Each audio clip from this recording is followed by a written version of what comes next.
अगर मुख्तलिफ किस्म की दवाइयों को कंबाइन किया जाए वो बेस करती है पैरासीटामोल, कोडीन और कैफीन। ये ऐसी एक पेन किलर है, एक एंटीपायरेटिक है, यानी बुखार, सर दर्द, आपको जब थकन के आसार होते हैं, आपकी बदन में थकावट के आसार होते हैं, माइनर साइड इफेक्ट्स हैं। अलबत्ता जो डोज आपको डॉक्टर्स एडवाइस करे इससे आपने तजावुज नहीं करना।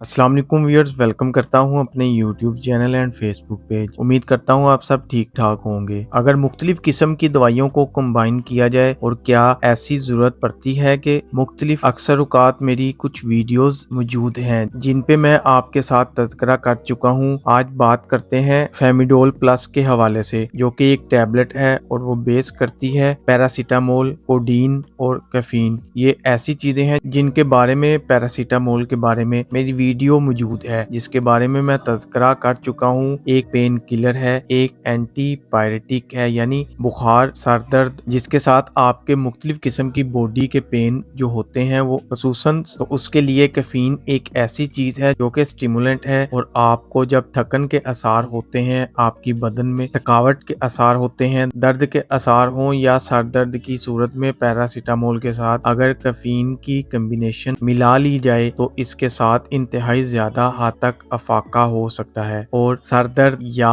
बदन में दर्द है तो वो भी खत्म हो जाता है, तो एक्टिव हो जाएं और फ्रेश हो जाते हैं। इसमें कोडीन साथ में मिलाया गया है। तो कोडीन के हवाले से आज मैं आपसे बात करता हूँ कि कोडीन जो है वो किन चीजों के लिए कारआमद है। अगर इसके इस्तेमाल से कैफीन के साथ कम्बिनेशन में किया जाए तो जो मुख्तलिफ किस्म की ऑस्टियोथराइटिस यानी जोड़ों के जो मसाइल हैं, उनके जो दर्द होते हैं लंबे अरसे के लिए, अगर आपको दर्द कुछ अद्वियात का इस्तेमाल करना होता है तो ऐसी सूरत में जो इनसाइड्स हैं, एंटी इन्फ्लेमेटरी ड्रग्स हैं, इनका आप इस्तेमाल नहीं कर सकते और आपको सेफ अल्टरनेटिव पे जाना पड़ता है, जो कि आपके मैदे के लिए, आपके गुर्दे के लिए, आपके जिगर के लिए, इन चीजों के लिए वो सेफ हो और आपको कम से कम साइड इफेक्ट्स। कोडीन जो है वो आपके जो दर्द का जो एक आपको फीलिंग होती है उसको कम कर देता है, इसके थ्रेशोल्ड को बढ़ा देता है और आप जो माइल्ड टू मॉडरेट पेन है यानी कम दर्जे वाला जो दर्द है वो आप इसको फील नहीं करते, वो आपको महसूस नहीं होता और आपके दर्द में अचानक से कमी आ जाती है। तो जिन लोगों को मुख्तलिफ किस्म की जोड़ों पट्टों की कमजोरियां हैं, उनमें दर्द के मसाइल होते हैं और दिन के ज्यादातर हिस्से में उन लोगों को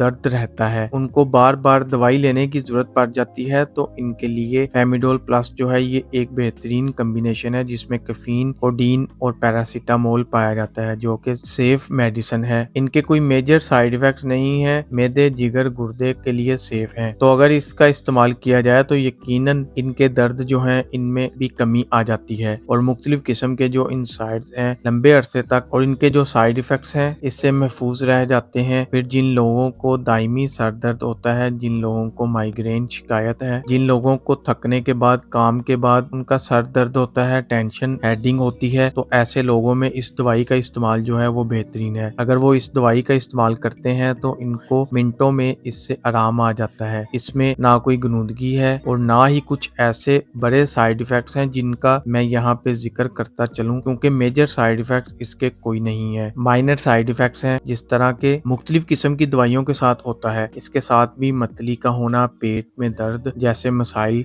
इनका होना, ये इसके साथ पाया जा सकता है। अलबत्ता जो डोज आपको डॉक्टर्स एडवाइस करे इससे आपने तजावुज नहीं करना, क्योंकि अगर आपकी डोज बढ़ती है तो पैरासीटामोल भी है वो, अगर पैरासीटामोल का डोज बढ़ा दें तो इसके साथ आपको पैरासीटामोल टॉक्सिटी हो सकती है। इसके अलावा इंतहाई सेफ दवाई है, इसको मुख्तलिफ किस्म की बीमारियों में, किसी को क्रोनिक रेनल डिजीज वो भी इस्तेमाल कर सकते हैं, गुर्दे के लिए सेफ है, क्रोनिक लीवर डिजीज के पेशेंट इसका इस्तेमाल कर सकते हैं, अल्सर अगर जिनको है वो भी इनका इस्तेमाल कर सकते हैं, लेकिन इसका इस्तेमाल कर सकते हैं और ये प्रेगनेंसी में भी सेफ है, तो आप बिला झिझक इसको इस्तेमाल कर सकते हैं। उम्मीद करता हूँ वीडियो पसंद आए तो वीडियो को लाइक और शेयर जरूर करें। चैनल पर नए हैं तो चैनल को सब्सक्राइब करना न भूलें ताकि नेक्स्ट वीडियो की नोटिफिकेशन आपको बर वक्त मिलती रहे। शुक्रिया, अल्लाह हाफिज।